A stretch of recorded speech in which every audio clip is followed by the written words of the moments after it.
Hello, and welcome back. For today's podcast, we're joined by David Bargh, who's based in Malawi and has been working on sustainable aquaculture fisheries to bolster economic development among the nation's poorest to build a more prosperous future. Today's go into some of the details of the project, the background of the country, the obstacles people are facing, and much more. If you like this episode and like to follow more on this project, please follow the links in the description. And if you'd like to support us, you can make a donation at restoreourplanet.org or follow us on LinkedIn, Twitter, Facebook, or Instagram. Enjoy the conversation. Hello, and welcome back to Restore Our Planet podcast with me, your host, Jack Cole. For episode 28, I'm joined by Dave Bargh. This is his second time, and he's been telling us a little bit about aquaculture and the things that he's been getting up to over the past year and more. So, Dave, welcome. It's nice to have you. So tell us a little bit about your backgrounds, just to kick things off. Well, firstly, thanks very much for having me back on. I can't believe it's been a year. What's happened? It seems crazy how fast the time has gone, but crazy world. Last time I was on, we had a good chat, a well-rounded chat about aquaculture in general, a little bit about my past and things that I was hopefully going to be getting involved with. So I can tell you a little bit more about that, everything that's happened in the last year. So for those who haven't seen last time, my name's David Bargh. I'm an aquaculturist, which means I am a specialist in farming aquatic organisms, plants and animals. Predominantly, and for the focus of my time now, it's the farming of tilapia, which are sometimes called bream, in freshwater systems in Malawi, which is in southern Africa, surrounded by Zambia, Mozambique, and Tanzania. And since we last spoke, I've been here on a project called Aquaculture Value Chain Development. It's a BMZ, that's German government funded, GIZ, German Development Cooperation, implemented project in partnership with some consultancies and NGOs. So I'm leading the team from the consultancies and the NGOs, which has been fantastic. And we are working with smallholder farmers in particular. So that is farmers who maybe have land sizes of pond sizes of between 200 meters squared, so 20 by 10 maybe, all the way up to a total pond area of over 5 hectares. So that's 10 rugby pitches kind of thing.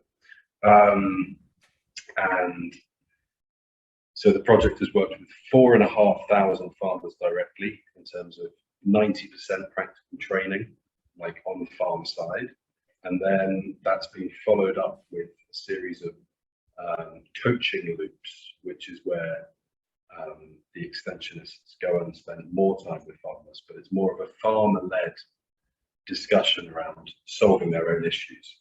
So there's the support from the trained extensionist, but the farmers meant to come up with more of the solutions themselves based on the training that they went to before. And lots of other different activities in the mix as well.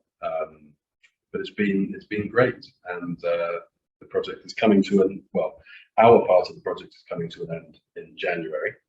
And GIZ, that's the German cooperation, they'll be carrying on for another year and a half, I think. So yeah, that's kind of up in the present day where we are now. So I'm sitting in sunny Lilongwe, the capital city of Malawi. Yeah. All right, tell us a little bit about your day-to-day. Day-to-day, so it varies. So as part of the project, we have 3 regional teams. So the country is split into 3 regions, the north, central, and south. So up until the end of last year, there were 3 distinct offices under the consultancy. As of now, so I'm going into a bit of specifics.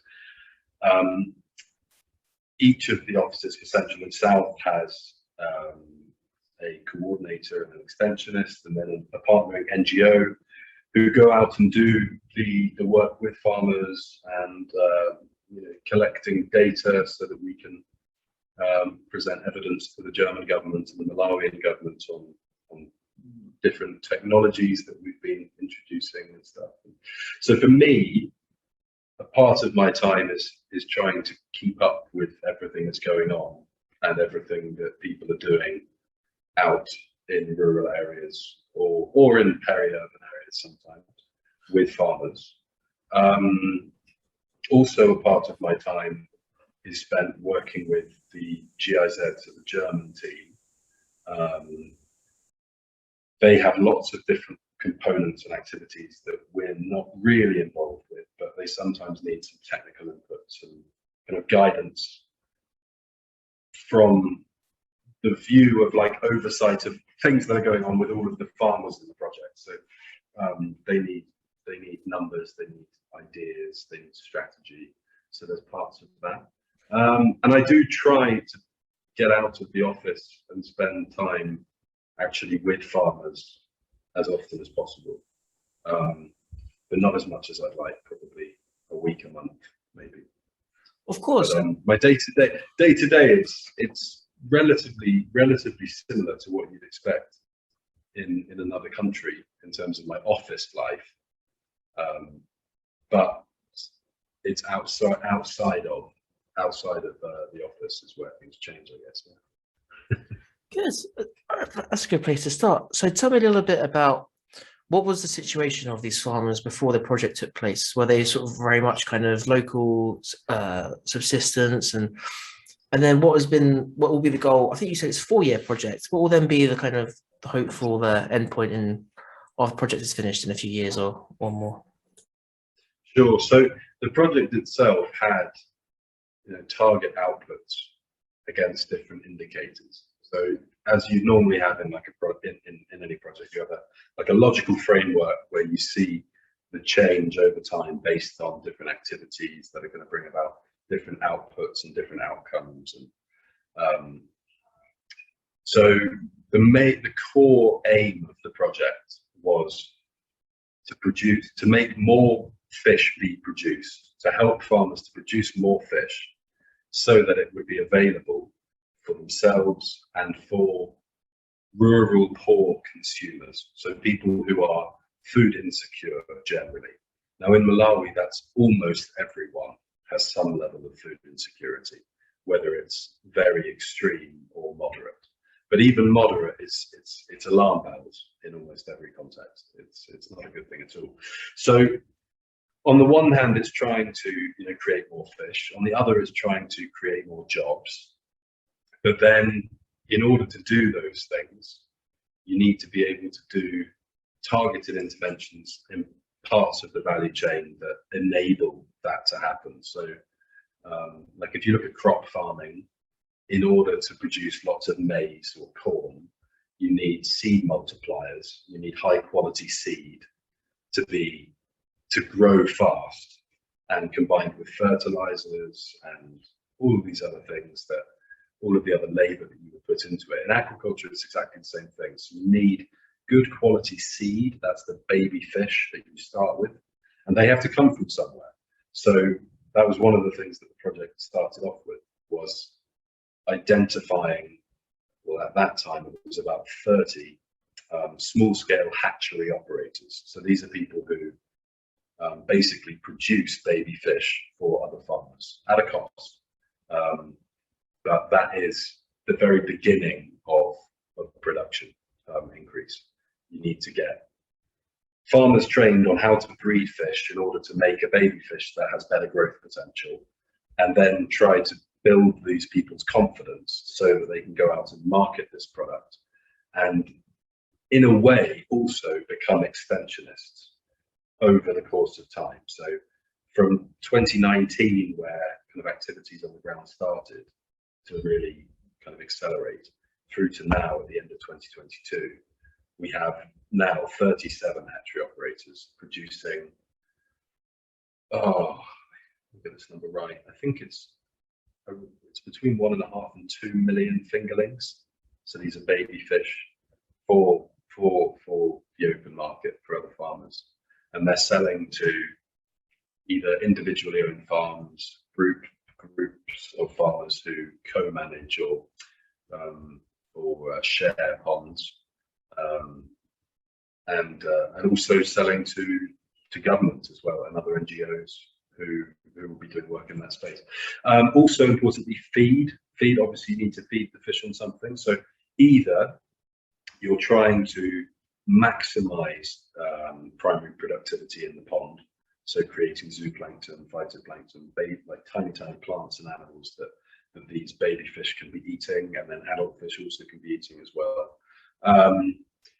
And also trying to stimulate business flow for commercially produced formulated feeds, like picture chicken feeds, but chicken feeds or other livestock feeds, but in a smaller rounded pellets rather than being in a kind of rectangular pellet, I guess, or an oval pellet. And this is what you would provide to the fish if you want to guarantee kind of maximum growth. But when the project started, all of this was kind of smoke and mirrors, in a sense. There was evidence that some of this was going on, but nothing was in a good condition at all. There wasn't any domestic production of feed. There was only imported. Now, 2022, we're on the cusp of having 5 local producers. We've got a list of over 120 known hatcheries who have been involved in the project somehow. Overall productivity, farmer to farmer, has gone up by at least 100%. So they're producing double what they were producing before. And certain innovations in the project are exciting and gaining a bit of attraction internationally as well because of their relevance for particularly Southeast Africa, but possibly also other regions. So ways of doing intermittent harvesting using traps, which it's something that's been done for millennia in fisheries, using fish traps. But when you're working with a mixed sex system where you've got males and females and they're breeding, you need to be removing fish, otherwise you get stunting in the first cohort. And it's an innovation that's making people money, and it's giving people more fish, and it's fish that people need. It's kind of fish of this size is being harvested on up to a daily basis, or every couple of days, and it's making a huge difference to 10,000 farmers essentially who have been reached through one way or another. So it's great. It's a privilege to witness the change on that scale, I would say. But there's a lot more potential for more, I would say. Malawi is, of course, sub-Saharan African country, Yes. Yes. with a very complex history.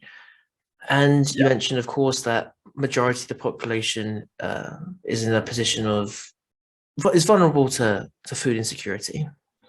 Yeah. And I was wondering, is that just geographical? Is it because of corruption, poor infrastructure? Are there still kind of senses of latent imperialism in there? I was wondering if you kind of go into those sort of 3 areas a little bit, and Sure. but I'm probably right in saying that's probably a bit of a combination of all the above. Yeah. If you just go into those areas a little bit. Sure. So that's kind of geographical, yeah, and then kind of geopolitical and social and stuff, and then I think the tragedy for a lot of landlocked countries is that they need to have something that's worth exporting beyond their borders. Otherwise, they're always going to be caught in a trap of having to pay a lot to get everything that anyone else can get a lot easier because of trade routes. Malawi's in a difficult space because, yes, it's landlocked, and yes, it's landlocked by countries that, predominantly Mozambique, itself has a very challenging regulatory and legal framework for doing business. So it means it is difficult to get things in and out of Malawi, and it's very expensive. And the government needs to charge a huge amount to get things in and out because it needs the forex. I think so. Yes, it doesn't outcompete a lot of its neighbours on much, and it doesn't have great reserves of minerals like some of its neighbours. I mean, you're looking at Mozambique, one of the largest natural gas reserves in the world, discovered in the last 10 years. Zambia, huge deposits of copper, along with other key minerals. Zimbabwe as well, South Africa, Botswana, of course.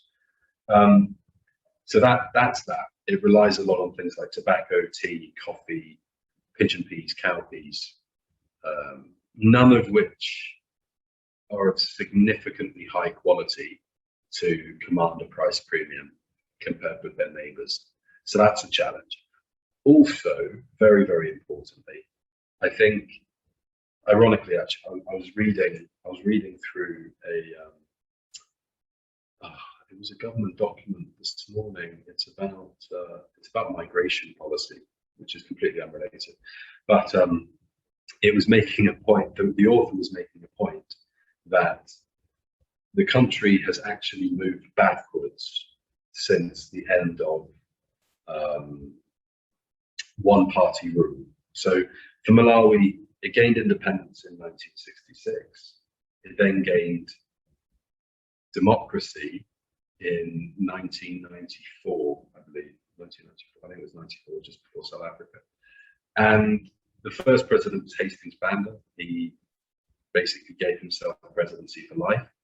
He set up, like a lot of Africa's big men, strong men, those first leaders who faced a range of different challenges and creative challenges for themselves. He created quite a lot of stability, and he prioritized education, prioritized developing healthcare, developing administrative processes. And yes, people were poor, and there wasn't a huge amount of opportunity for moving up, but people's basic needs were met. What's happened since then is not a move towards democracy, but what appears to be a move towards my turn. You know, leaders who say, my turn now. So it's just smash and grab and corruption after corruption after corruption. And small steps are made towards progress, of course, but for every one step forward, there's a couple of steps back in other areas, and it's frustrating. So I think it's caught in a very difficult place, and I don't envy the current president at all, or any of the politicians, because it's a challenging one, because they have the lake, which is a huge resource, but being able to harness it in the right way is a challenge. Is it being exploited from outside in any sort of grand way, from minerals or resources? No, nothing like that.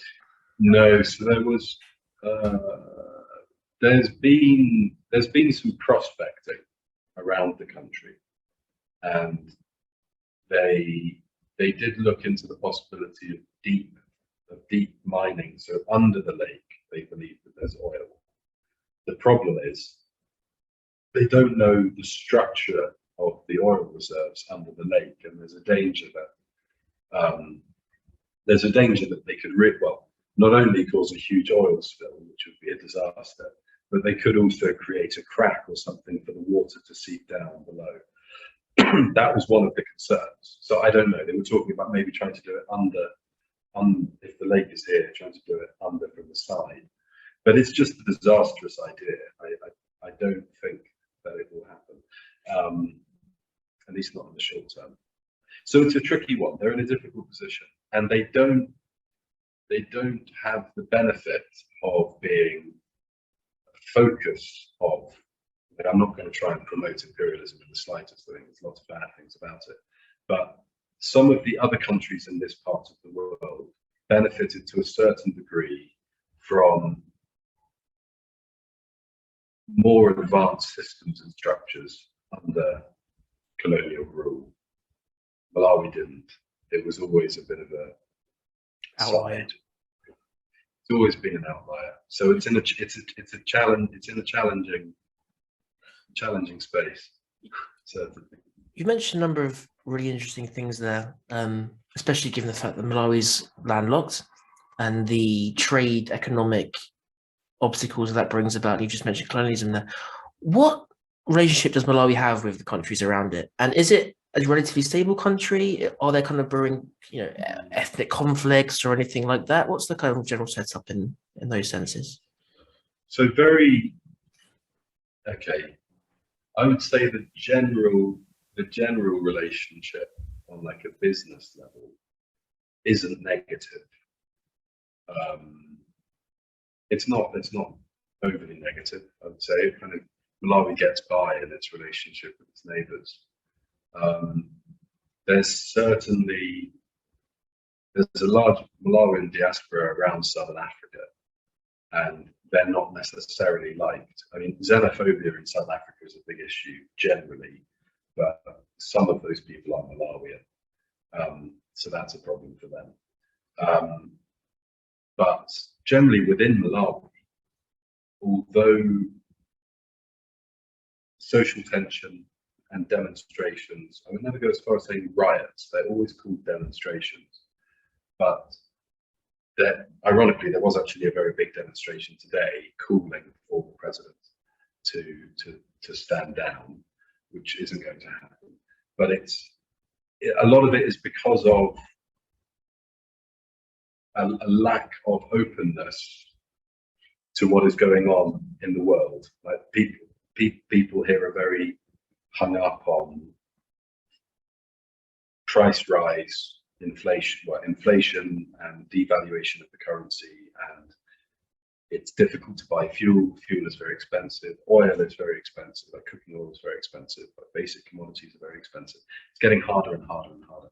But people just think that that's a result of politicians, and of course it's not. Like bring in another politician and the same thing will be there tomorrow. It's nothing to do with the politicians. It's global issues and neighboring issues, but unfortunately that's overlooked. But certainly the general theme is that Malawians are incredibly friendly, calm, kind people, and violence is not common at all. Any kind of civil unrest with violence is very unusual. Very, very, very unusual. Like there hasn't been a war, for example. Like there hasn't been any prolonged fighting. On record, there hasn't been any prolonged fighting in Malawi ever. So you're working, which is very unusual. Very unusual, right? Sure. So just going back a little bit to your work in agriculture, how widespread are these kinds of projects? Is this a very much the first of its kind in Malawi, or is this a phenomenon of projects going on around Sub-Saharan Africa in general, and also what wider influence is that having? You've mentioned about it's having great development prospects for economics and local farmers and things. What does it look like on a slightly larger scale? So, I would call it an industry development. Aquaculture specifically is gaining traction. It's gaining more interest because a lot of donors, and there are a lot, and there are big machines of people working under or behind them, however you want to look at it. They are looking at aquaculture as a nice integrated solution to people's challenges, where there's water boxes, and it can be combined with other sectors and other industries quite easily. In Malawi right now, there are probably four projects involving aquaculture that I know of. And over the course of the last 4 years, there's been maybe another 3 or 4 on top of that. So on a 5-year basis, like I would say in Malawi, there would be at least one for each of those 5 years, at least. And these would vary in their size in terms of their value as projects. between maybe $100,000 and $10 to $15 million. Right, fantastic. That's encouraging. And these kind of projects are going on all over the place. I mean, so this project that I'm working on in Malawi, AVCP, Agriculture Value Chain in Malawi, is one of 7 projects as a global program by us. It's a special initiative under the German government that they're doing in 7 countries, each either fisheries or aquaculture. So that's Mauritania, Uganda, Madagascar, Zambia, Malawi, India, and Cambodia. All right. So you've been out there for 5 years on and off, is that correct? Almost 7. Almost 7, blimey. Okay. So Yeah. tell me a little bit about what it's been like for you as a British man and out there for that long, some of the interactions you've had, the cultural differences, how people have interacted with you, what it's like what is it like out there in those regards?